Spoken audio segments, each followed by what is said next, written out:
Imaginez, un homme livré à lui-même au milieu d'un océan sans fin. Pas de moteur, pas d'eau potable, pas de nourriture, juste une petite barque. Et la mort qui tourne autour, chaque jour un peu plus près. Cette histoire n'est pas une légende. Elle est réelle. Voici comment José Salvador Alvarenga a survécu.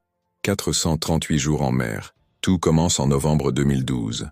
José, un pêcheur mexicain expérimenté, part pour ce qui devait être une simple sortie de 48 heures au large du Mexique. Le temps paraît calme, mais l'océan peut changer d'humeur en une seconde. Quelques heures plus tard, une tempête monstrueuse frappe son petit bateau. Les vagues sont si hautes qu'on dirait des murs d'eau qui s'abattent sur lui. Le moteur lâche, la radio meurt, et le bateau, ballotté comme un jouet, commence à dériver, poussé par les courants et les vents déchaînés. Le cauchemar ne fait que commencer. Avec lui, il y a un jeune homme de 22 ans, Ézéchiel. Tous les deux comprennent très vite la gravité de la situation. Ils sont en train de s'éloigner, très loin du monde, aspirés par l'immensité bleue du Pacifique. Les premiers jours, ils survivent grâce à quelques poissons qu'ils arrivent à attraper à la main. Mais les jours se transforment en semaines, puis en mois. Les maigres réserves s'épuisent. Le soleil brûle leur peau sans pitié durant la journée.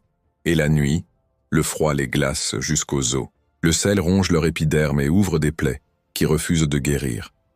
Pour boire, leur seule solution est de lécher la condensation qui se forme sur le bateau au petit matin et d'attraper chaque goutte de pluie dans un petit seau, un trésor fragile. La faim devient un monstre invisible, une douleur constante qui torture leur corps et leur esprit.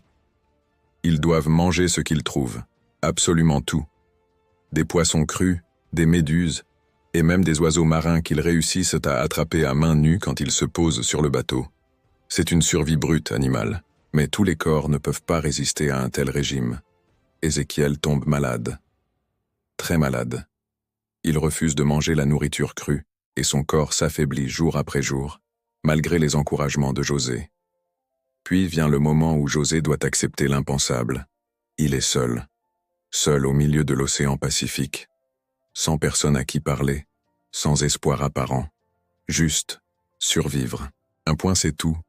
José continue de dériver pendant plus d'1 an, une éternité. Parfois, il aperçoit des cargos à l'horizon, d'immenses navires qui représentent le salut.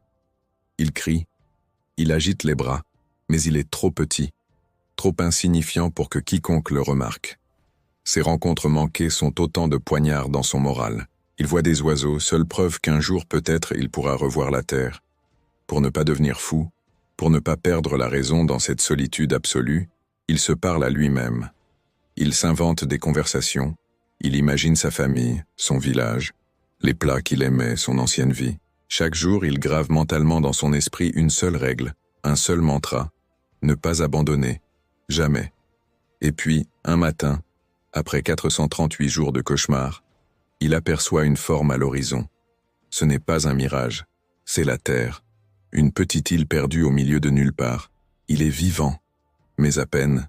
José s'effondre sur la plage complètement déshydraté, méconnaissable, à la limite de la mort.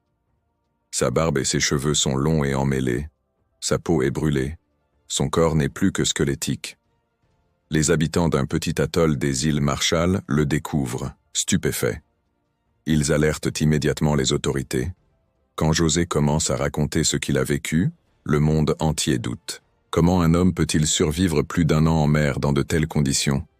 C'est impossible. C'est un mensonge. Pourtant, les scientifiques étudient son cas, analysent les courants, la météo, les possibilités de survie. Et le verdict tombe. Oui, tout ce qu'il a dit est non seulement possible, mais plausible. Les détails de son récit concordent.